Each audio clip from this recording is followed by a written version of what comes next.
let's play some rank mode so I could level up because I haven't been playing rank for a long time. Tick, tick, tick. Okay, so let's try ranking up. But there's many decks we could use. We could use a zombie deck or the plant deck. They both look like really good decks. There's a zombie deck. Well, let's check what cards I have in this zombie deck. I have decent amount of cards. These cards could do combos. Now let's check what other zombies we have. So we have different Electric Bagalo and Rust Bolt, but also we have the plant deck. Let's check our plant decks. So we have the Green Shadow Spado, but then they both look good. I bet you this has happened to you guys once while playing this game. Well, in this vid, I'll teach you how to conquer this problem. Debating between using a plant deck and a zombie deck can be quite hard. But I'll be showing you a few techniques to help you figure out what deck to use at a certain time. Let's start off with the similarities. Similarities are what we need to learn about before we look at the differences. So each deck gives you 40 cards. Many people think that the plant hero is better than the zombie hero in abilities, or the other way around. Well, I'll just show you that they're equal. Here, I brought up two heroes on the screen. The first plant zombie you'll ever get and the first zombie hero you ever get. Okay, let's look at the first ability. Attack for 5 damage in the middle lane, and move a zombie, it does a bonus attack. Okay, basically, you're just losing attacking for the middle lane to attacking to anywhere, but you usually don't get 5 damage. But when you attack anywhere, you get 3 damage, so say that's equal, just depends what you want. Freeze a zombie, draw a card. Draw 2 cards. Okay, that is equal. Would you rather just freeze a zombie and draw a card, or draw 2 cards? Bounce a random zombie, destroy a plant that has 5 attack or more. Okay, I think that bounce back a zombie is better, in my opinion. But let's look at the next one. A plant gets +2 and +2 health. All zombies get deadly. Draw a card. Okay, I think that the zombie benefits in that one, because when all zombies are deadly, that is a really bad thing, because when a plant attacks it, the plant automatically dies. Now let's talk about the different types of zombie cards. Let's start off with the sneaky zombie. The sneaky zombie hides in gravestones and move around lanes. Next are the hardy zombies. The hardy zombies use brute force, armor, shield, and healing. Next are the crazy zombies. The crazy zombies are aggressively insane with explosions that do direct damage. Fourthly are the brainy zombies. The brainy zombies destroy their opponents with tricks and brains. Lastly are the beastly zombies. The beastly zombies are heavy damage hitters that are zombie pets, gargantuars, and yetis. Now let's look at the different type of plant cards. Let's start with the solar plants. The solar plants make suns and use healing and strength to destroy zombies. Next are the smarty plants. The smarty plants use clever abilities like bounce, freeze, and amphibious to destroy zombies. Also are the Megaro plants. The Megaro abilities make plants huge. Their giant size and bonus attacks overwhelm the enemy. Fourthly are the Kabloon plants. The Kabloon plants are explosives doing lots of extra damage. Their storms hit hard and fast. Lastly are the Guardian plants. The Guardian plants are tough and protective.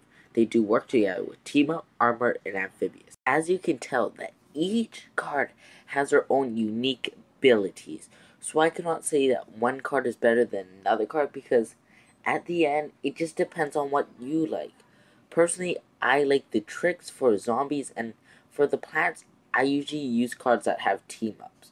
So you usually pick cards depending on what types of cards you like. Now let's talk about when each player plays their cards. First, the zombies have a chance to play the cards. Then, the plants have a chance to play the cards. After that, the zombies have a chance to play the tricks. And finally, it's time to battle. Personally, I think that the zombies have an advantage when they get to play the cards. So let's start off. In the beginning, the zombies get to play first. So zombies can play like a cheap troop or play a really expensive troop. But usually when you know how to play a zombie deck, you play the cheapest troop you got if you have tricks. Then the plants play their cards. So they could play any card they want. They're usually waste all their suns. And then next, the zombies have a chance to redeem themselves with a trick. That trick could save yourself or even make you win. As I said previously, here are some team ups that I'll be showing you. So let's start off with the mushroom team up. When you place down a puff mushroom, it spawns another mushroom in front of it. And that's what you call team up. When you could place 2 cards on one lane, it becomes really useful. Here's another example of team up. This time it's with a walnut and another walnut.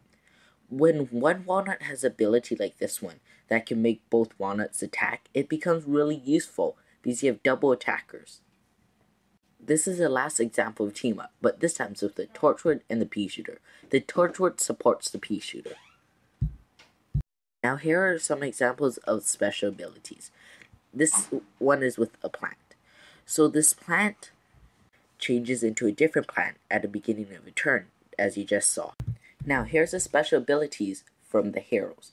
So this hero summons a potato mine, and that does 6 damage when it dies. Here's another special ability. This ability bounces back a zombie. It bounces back the zombie to the opponent's hand. Here's an example of one of my most favorite abilities. This comes from a card. This card's ability is when you place a trick, it pluses 1 attack and 1 defense. And as you can see here, I am placing numerous amounts of tricks. Watch what happens when I play all my tricks. So I just played a trick and I'll play another trick right now. So I'll move the zombie. Let's see how much attack and defense it has at the end. Let's see the amount. Okay, we have 9 attack and 6 defense. That's a lot. Lastly, here's a gravestone. The gravestone has a really special ability.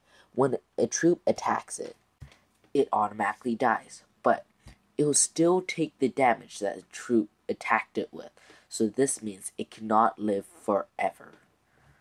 To sum this all up in like a short summary, personally I think that the zombie deck is good if you're playing rank around the bronze to silver. So that's the first 2, I think.